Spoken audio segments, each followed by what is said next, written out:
Good morning and a very, very happy morning. It's beautiful air outside. And if you listen to the rustling of the leaves, हर पेड़ की आवाज़ अलग है. ये मैंने ज़िंदगी में पहली बार आज जाना because I was trying to be in moment. I was trying to keep myself there. तो छोटे बड़े पेड़ों की rustling में भी फ़र्क था. The voice was different. And it really seemed as if they were speaking. So चलिए आगे चलते हैं इसी को अपनी ज़िंदगी में हमेशा के लिए लाने के लिए. सो बुक हम पढ़ रहे हैं पावर ऑफ नाउ. राइटर हैं एकार्ट टोले. Page number 60. So the heading is ordinary unconsciousness and deep unconsciousness. Means एक आम अचेतनता और एक गहरी अचेतनता.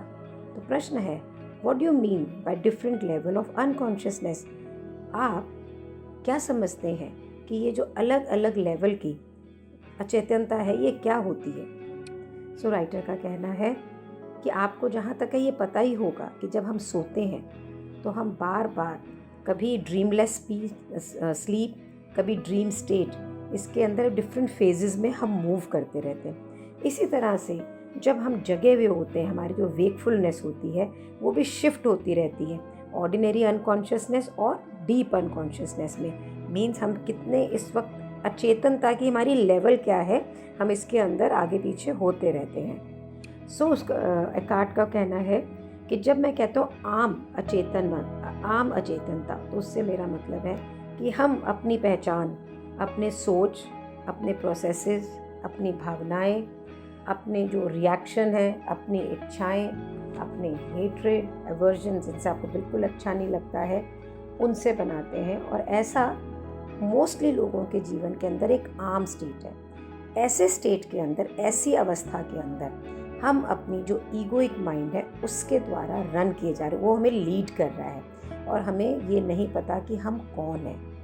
ये जो स्टेट है इसमें ना तो ज़्यादा दर्द है, एक्यूट पेन नहीं है, ना ही बहुत ज़्यादा अप्रसन्नता है, अनहैप्पीनेस है, लेकिन एक continuous level of uneasiness, discontent, boredom, nervousness, संतुष्टि नहीं होना, बेकार सा लगना, हमेशा तो एक ना जैसे बैकग्राउंड में ना एक कांस्टेंट स्टैटिक, स्थिर कांस्टेंट कोई चीज़ चल रही है और आपको इसलिए नहीं पता लगता है कि कांस्टेंट चीज़ जो है ये हमिंग आपके साथ में है, डिसकॉन्टेंट, अनईजीनेस की, क्योंकि आप इसके साथ ही रह रहे हैं और बहुत टाइम से रह रहे हैं. जैसे कि आपको कोई भी बहुत ही कोई लो कंटिन्यूस बैकग्राउंड नॉइज़ हो तो नहीं ना पता लगता. जैसे कि अगर एसी आप जलाई के रखा हो तो आपको मालूम नहीं पड़ता है जब तक कि उसको रोका ना जाए, और जैसे वो अचानक से रखता है कितनी शांति मिलती है, कितना रिलीफ मिलता है हमको. उसी तरह से लोगों को इस अनईजीनेस का, इस बोर्डम का, इस अवस्था के बारे में अनईज़ का मालूम ही नहीं पड़ता है. और वो इसको ख़त्म करने के लिए क्या करते हैं, वो ड्रिंक करते हैं, ड्रग्स लेते हैं, सेक्स है, ज़्यादा खाना है, सारा दिन काम करते रहना है, टीवी को देखना है या शॉपिंग करना है. तो ये ना एक एनेस्थेटिक्स, यानी एक ऐसी दवाई जिससे कि आपको बेहोश किया जाए. तो ऐसी चीज़ें ये जितने भी हैं, food, work, television, drug, alcohol, shopping, ये सब एक अनकॉन्शियस अटेम्प्ट है टू रिमूव दिस बेसिक अनईज़. ये जो हमारे अंदर में ये एकदम एक अवस्था है जिसके अंदर हम कभी आराम से नहीं होते, उसको दूर करने के लिए बिना चाहे, बिना जानते हुए हम ये सब करते हैं. और जब ये एक्टिविटी में होता है उस वक्त बहुत अच्छा लगता है, मज़ा आया, नया खरीदे, एक नशा है ड्रिंक्स का, ड्रग्स का, टीवी देखने के लिए उसके अंदर. लेकिन ये एक कंपल्सिव और एडिक्टिव नशे की तरह ना ये चढ़ता चला जाता है आपके ऊपर. पहले ये कम होता है और फिर ये धीरे धीरे ये ज़्यादा होता जा रहा है और ये फिर बिल्कुल एक्सट्रीमली शॉर्ट लिव्ड सिम्टम्स हो जाते हैं. रिलीफ मीन जितने देर आपने टीवी देखा, आप एक भुलावे में आए, टीवी बंद किया, फिर ये अनईजीनेस आ गई. शॉपिंग करके आए, बड़ा अच्छा लगा, पहना, फिर दोबारा शॉपिंग के लिए इच्छा है कि उससे अब वो पूर्ण नहीं है. सो ये जो अनईज है ना, एक आम चेतनता की, एक ऑर्डिनरी अनकॉन्शियस माइंड की, ये जब डीप अनकॉन्शियस माइंड, डीप मतलब गहरे अचेतन मन में जाता है तब ये दर्द में बदलता है। इस स्टेट के अंदर ये बहुत ही तीव्र और स्पष्ट नज़र आती है आपको कि मैं सफ़र कर रहा हूँ, मैं दुखी हूँ, अरे चीज़ें गलत हो रही हैं। अब इस समय जो ईगो है हमारी, उसको थ्रेटन हो रही है, उसको कोई चैलेंज मिल रहा है। तो जैसे ही ये चैलेंज होता है तो थ्रेट, लॉस, रियल और इमेजिन्ड, असल में भी हो सकती है समस्या वैसी हो या सोच में हो सकती है कि ज़िंदगी की ऐसी समस्या क्रिएट हो जानी। कॉन्फ्लिक्ट, लड़ाई झगड़े इन रिलेशनशिप, ये सारे इस समय शुरू हो जाते हैं। ये एक इंटेंसिफाइड यानी तीव्र वर्जन है ऑर्डिनरी आम अचेतनता का, और फ़र्क नहीं है, कोई भी इसमें फ़र्क नहीं है आम अचेतनता और बिल्कुल गहरी यानी अनकॉन्शियसनेस ऑर्डिनरी और गहरे में कोई फ़र्क नहीं है, सिर्फ एक डिग्री का फ़र्क है, उसकी इंटेंसिटी का फ़र्क है। सो एक ऑर्डिनरी अनकॉन्शियसनेस के अंदर एक हैबिचुअल रेजिस्टेंस है, प्रतिरोध है टू डिनाइल, कि भाई ये जो डिनाइल का है कि भाई ये जो मैंने अनईजीनेस हूँ, मैं डिसकॉन्टेंट हूँ, इसका डिनाइल उन्हें पता ही नहीं है, वो समझते हैं यही नॉर्मल है, this is what is my normal being is. और जब ये रेजिस्टेंस इंटेंसिफाइड हो जाती है, कोई भी चैलेंज आया, कोई भी डर की आई, कोई थ्रेट हुआ जो कि ईगो को हुआ, उसी वक्त ये इंटेंस होकर बिल्कुल नेगेटिविटी में आ जाता है, नकारात्मकता में आ जाता है, नेगेटिविटी में आ जाता है। और इस समय गुस्सा, एक्यूट फियर और एग्रेशन, आक्रामक होना, डिप्रेशन और ये सारे होने लग जाते हैं। डीप अनकॉन्शियसनेस होने का एक ही कारण है कि आप अपनी पेन बॉडी के साथ रिलेट करके ट्रिगर हो रहे हैं, कुछ शुरू हो रहा है और आप उससे आइडेंटिफाई भी कर रहे हैं। तो मीन्स कि किसी ने कुछ आपको बोला और आपने उससे आइडेंटिफाई किया और बॉडी सेंसेशन शुरू हुई और आपने अपनी पहचान बना ली कि इसने मुझे ये क्यों बोला या कैसे बोला या क्या है। और physical violence would be impossible without the deep unconsciousness. So उसने आपको कुछ बोला, आपने मारा या उसने मारा या कुछ भी करा या अपने आप को हानि पहुंचाई, सो ये इम्पॉसिबल है, ऐसा हो ही नहीं सकता। अगर आप जो है ऑर्डिनरी अनकॉन्शियस स्टेट में हो, जब आप डीप अनकॉन्शियस स्टेट में होते हैं तभी आप लोगों को मारते हैं, करते हैं, जो भी करते हैं। जब भी कोई क्राउड ऑफ पीपल, लोग हैं, वो पूरे एंटायर नेशन एक नेगेटिव कलेक्टिव एनर्जी फील्ड जो क्रिएट करता है ना, तो वो डीप अनकॉन्शियसनेस से करता है। और ये बड़े आराम से ट्रिगर होता है, बड़े जल्दी से ट्रिगर होता है। It can also occur easily whenever and wherever there is a crowd of people. उन्होंने अपने आप को आइडेंटिफाई करा, धर्म को लेके, मज़हब को लेके, तो ये बहुत बार होता है कि हम उससे अपने आप को आइडेंटिफाई करते हैं। किसी ने कुछ बोला और हमारे अंदर जो डीपली ये रेजिस्टेंस है, डीप अनकॉन्शियस माइंड है, ये चालू हो जाता है and we react to it. The best indicator, अब इसका हमें मालूम कैसे पड़ेगा, of your level of consciousness is how you deal with life challenges when they come. कि ज़िंदगी में जब भी आपकी कोई मुश्किल आती है, उससे आप डील कैसे करते हो, उससे आपका रिलेशनशिप क्या है, उससे पता लगता है कि आप किस लेवल कॉन्शियस में हैं। ये जो चैलेंज आते हैं ना, ये जो ऑलरेडी अनकॉन्शियस पर्सन होगा ना, वो और ज़्यादा अनकॉन्शियस हो जाएगा मुश्किल समय के अंदर, और कॉन्शियस बंदा जो है वो और ज़्यादा कॉन्शियस हो जाएगा। मीन्स अचेतन मन और अचेतन हो जाएगा और चेतन मन और चेतन हो जाएगा। सो अब ये आपके ऊपर है कि जो ये मुश्किल का समय है या चैलेंज है, ये प्रॉब्लम नहीं है, ये चैलेंज है, ये आपको जगाता है या ये आपको और गहरी निद्रा की तरफ, डीप स्लीप की तरफ लेके जाता है। सो जो ऑर्डिनरी अनकॉन्शियसनेस है ना, ये तो उसको नाइटमेयर, बिल्कुल it will create a nightmare out of it, कि आप संभाले नहीं चीज़ें संभलोगे।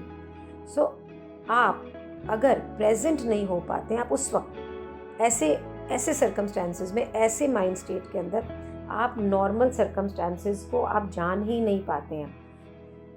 सो नॉर्मल सर्कमस्टांसेस से जो राइटर का अभिप्राय है कि जैसे अगर आप कमरे में बैठे हैं तो उस अकेले बैठने को देखना, आप अगर जंगल में कहीं चल रहे हैं तो उसका अनुभव करना, किसी को सुनना, ये सारी चीज़ें जितनी भी हैं ये कॉन्शियस माइंड से होती हैं। अनकॉन्शियस माइंड से कुछ नहीं होता है। तो जिस समय कुछ गलत हुआ, आप किसी मुश्किल लोगों के सामने या सिचुएशन के सामने आए, किसी भी प्रकार का नुकसान हुआ या नुकसान होने का डर हुआ, उसी वक्त आप एक रिएक्शन जो है वो आपके ऊपर हावी हो जाएगा। और जनरली ये तभी होता है जब आपको किसी प्रकार का डर होता है और ये डर आपको डीप गहरी अचेतन मन की तरफ ले जाएगा। ये जो चैलेंज है ना, ये जो लाइफ के चुनौतियाँ, जिसको हम कहते हैं चुनौतियाँ, ये आपके टेस्ट हैं, ये आपके एग्जाम्स हैं। आप इन्हें किस तरह से डील करते हैं यही बताते हैं कि आप अपनी चेतनता के कौन से लेवल पे हैं। आप अगर ये इससे नहीं फ़र्क पड़ता है कि आप कितनी देर आँख बंद करके बैठे हो और आप क्या देख रहे हो, इससे नहीं है, आप उसको डील कैसे कर रहे हो, इस कॉन्शियसनेस स्टेट के अंदर उस चुनौती को कैसे डील कर रहे हो, यही ये बताएगा। ये ना ज़रूरी हो जाता है। अभी 1 मिनट के अंदर तो है नहीं कि हम अचेतन मन से चेतन मन में पहुंच जाएंगे।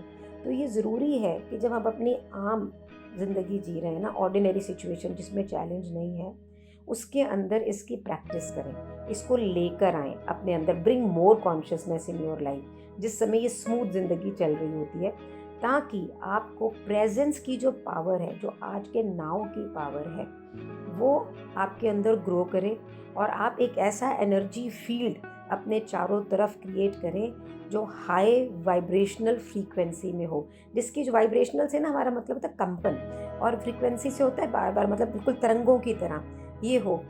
No unconsciousness, no negativity, no discord और violence can enter that field and survive, just as darkness cannot survive in the presence of light.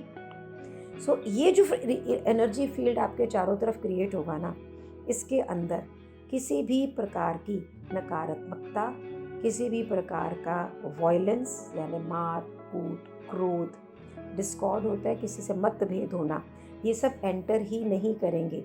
उसी तरह से जैसे लाइट के आने पर, रोशनी के आने पर अंधेरा नहीं रख सकता है। जब आप ये सीख लेंगे कि साक्षी भाव से आपने अपने सोच को, अपनी भावनाओं को कैसे विटनेस करना है, देखना है, उसी समय ये आपके प्रेजेंट का एसेंशियल पार्ट बन जाएगा, एक ज़रूरी हिस्सा बन जाएगा। और आप हैरान होंगे कि जब आप अवेयर होंगे, आपको मालूम पड़ेगा कि यार ये जो ऑर्डिनरी अनकॉन्शियसनेस है, ये कैसे आपके हमेशा बैकग्राउंड में रहती है। और आप ये भी सोचेंगे और ये भी देखेंगे कि कितना कम समय के लिए मैं बिल्कुल ईज़ में हूँ, बिल्कुल ग्रेस में हूँ, नहीं तो मैं हमेशा थोड़ा सा अनकंफर्टेबल ही रहता हूँ।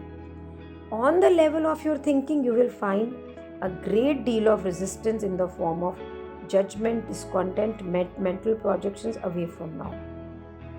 जो आपका थिंकिंग का लेवल है ना, जहाँ पे आप सोचने के लेवल पे, नॉट बीइंग के लेवल पे, आपको रेजिस्टेंस भी मिलेगा, विद्रोह भी मिलेगा, आप जजमेंट भी देंगे, आप असुरक्षित भी फील नहीं करेंगे, दिमाग के प्रोजेक्शन भी लेकर आएंगे, संतुष्टि भी नहीं होगी। और इमोशनल लेवल पे आपके पास क्या होगा? Under current of unease, tension, boredom और नर्वसनेस। ये जितनी भी चीज़ें हैं ना, ये दोनों एक हैबिचुअल रेजिस्टेंट मोड है कि हमें आदत है, हम हर चीज़ को रेजिस्ट करते हैं। ये ऑर्डिनरी अनकॉन्शियस माइंड के साथ में होता है। We will today take a pause here and be present to कि हम कितने चेतन स्टेट में हैं, हम ऑर्डिनरी स्टेट में हैं या हम डीप स्टेट में हैं, अनकॉन्शियस माइंड में हैं, और अगर हैं तो किस लेवल पे, जिसमें भी हैं, और उसको हम कैसे आगे लेके चलें। आज हम यहीं पे रुकेंगे। And thank you so much. अचेतनता और चेतनता की इस जर्नी के अंदर आप मेरे साथ हैं, इसीलिए और सिर्फ इसीलिए ये मेरी ज़िंदगी में आ रहा है। Thank you and a gratitude.